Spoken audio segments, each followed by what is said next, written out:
নমস্কার, শান্তনু হাজরা বলছি। আজ আমাদের দেশে সাধারণ নির্বাচনে শেষ দফার ভোট। এই দফায় বাংলার 9টি লোকসভা আসনে ভোট হচ্ছে আজ সকাল থেকে। এছাড়া অন্যান্য রাজ্যেও এই ভোট হবে, আরও অনেকগুলি জায়গায়।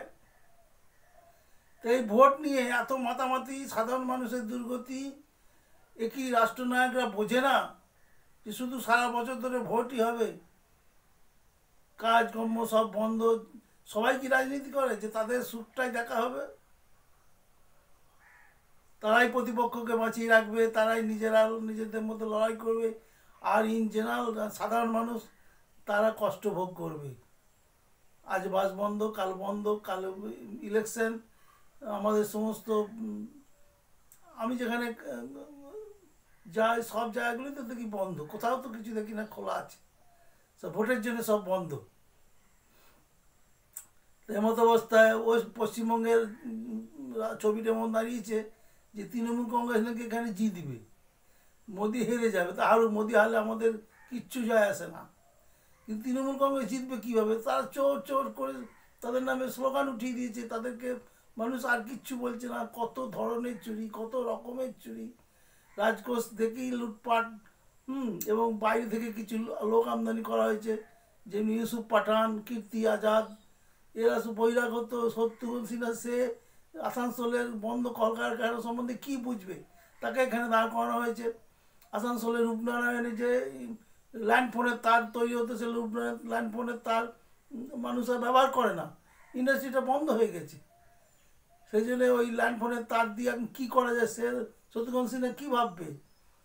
বিদেশি বিদেশি পণ্ডিতরা বলছে যে ওই ল্যান্ডফোনের তার যারা বানাতো, ওখানে ইলেকট্রনিক্সের যে তারটা লাগে মাঝে মাঝে, রেডিও, টিভি, মোবাইলে যে তার, বা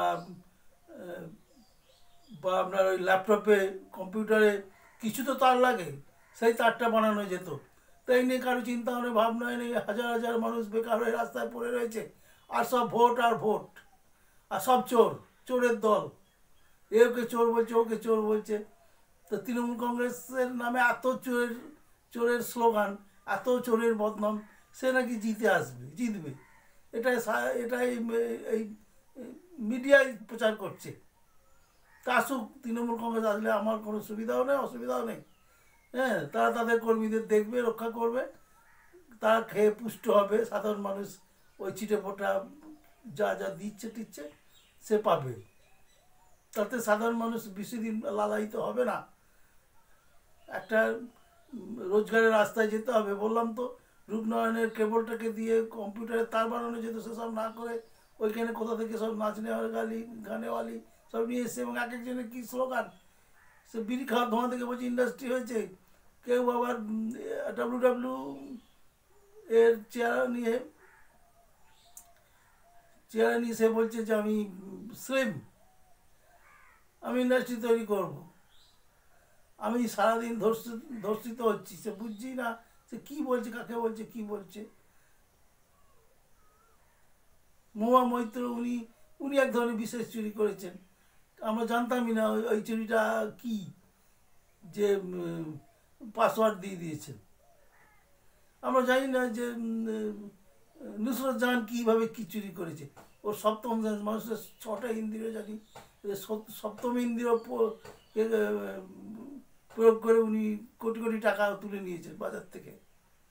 এইভাবে সমস্ত জায়গা থেকে টাকাগুলোকে ড্রেনেজ করা হয়েছে, লুটপাট করা হয়েছে। তারা বলছে জিতবো, জিতুক, আমাদের কি, আমরা যা ছিলাম তাই থাকবো। ধন্যবাদ। আমার তো মনে হয় যে তৃণমূল একটা সিটেও জিততে পারবে না। যদি একটা সিটে যেতে, তাহলে জানতে হবে যে মানুষ চোরদেরই পছন্দ করে।